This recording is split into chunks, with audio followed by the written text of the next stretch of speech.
Guys, ito yung pinsan ni Papa ko yan, tito ko. Naglalagay siya ng tamarind sa tubig. Ganyan sila maghugas ng kamay doon sa India. Hugas kamay, save water for Mother Earth. Yan na guys. Haluin na ni tito yung tamarind para sa panipuri at naghuhugas na rin po siya ng kamay sa loob yan. Tornado na si tito yan. Tornado na yan. Si Tito minsan hanggang kilikili niya pinapasok yan. Pero siyempre, nagvi-video tayo dyan. Nahiya siguro siya. Okay. Mekas na ni Tito yung tamarin at hugas na yung kamay niya yan. Okay. Tapos na siya maghugas ng kamay. Ngayon, maglalagay naman siya ng salt para luminis yung tubig. Ma-filter yung tubig. Okay. Sige, Tito, pasok mo na yung kamay mo yan. Hindi na maghalo yan. Tito? Mekas na, okay. Black salt naman ngayon. Lagay ni Tito yan, black salt. Para sa tamarind yan. Tamarind water na hugas kamay ni Tito yan. Hulog na yung microphone ko yan. Okay, hugas na naman si Tito yan ng kamay niya. Siyempre guys, diba? Negosyo na, malinis na nga. Hugas na rin kamay ni Tito yan. Tapos isasarb na lang sa public mamaya yan. Yan, pinabaon ni Tita ng sili si Tito. Grind na ng sili si Tito dyan. Oh, Tito, yung bote. Okay. O yan, grinding na si Tito ng sili. Yes, nice, Tito. Malinis na si Tito. Sobrang nalinis kamay ni Tito yan, oh.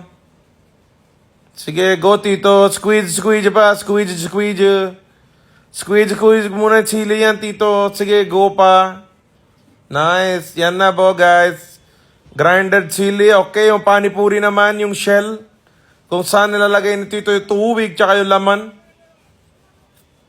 Sipag talaga ni Tito. Yan naman si Tito, 1 hour sold out.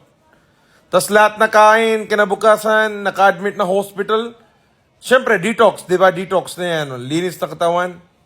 Yan, babalat na si Tito ng patatas.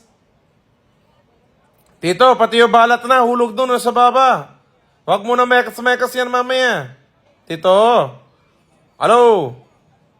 Okay. Kinamay na ni Tito yung patatas. Malinis naman yung kamay ni Tito. You know. Kuha na siya konti chickpeas. Masala. More masala. Mekas na ni Tito yan na kamay niya na masobra na malinis yan. Mekas na. Squeeze and mekas. Yan na si Tito talaga. Sobra na malinis yan. Super na taas hygiene value ni Tito talaga yan. Mekas na si Tito yan.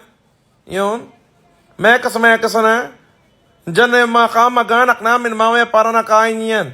Yan na yung pamangkin ko na isa yan. Gusto niya daw tikim. Tapos yung pinsan ko na isa. Yan na. Ginagawa na ni Tito yan. Nilagyan na ng konti na chili yan. Diba? Mekas na ni Tito yung chili. Tapos na ng mekas. Yan na yung pinagugasan ni Tito. Hugas ulit siya. Siyempre, new beginnings. Okay. Game na si Tito. Yan na. Balat. Sabay, mekas. Kain na si pamangkin ko yan. Yung pinsan ko din. Gutom na yan. Sobrang nagalit. Kain na din siya yan. Yan yung time na kinabukasan tawag sa akin. Insan kailangan ko pera. Hospital na ako yan. Detox ako. Sana all, di ba? Ayan, oh. Ganado si Insan kain yan.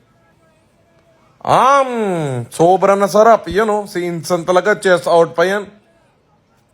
Nice, Tito. Sobrang na kami saya sa'yo. Sobrang na kami happy na marangal na trabaho mo yan, Tito. Mekas na. Kain na, Insan. Kain lang. Si Tito na bahala sa'yo yan. Family business. Sobrang natagal yan, Insan.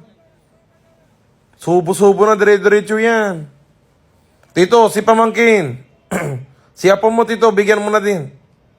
Sobra na yan. Yan. Nice one, Tito. Sobra na kami happy. Yan, hugas ka ulit kamay yan. Hugas ka lang kamay yan. Nice.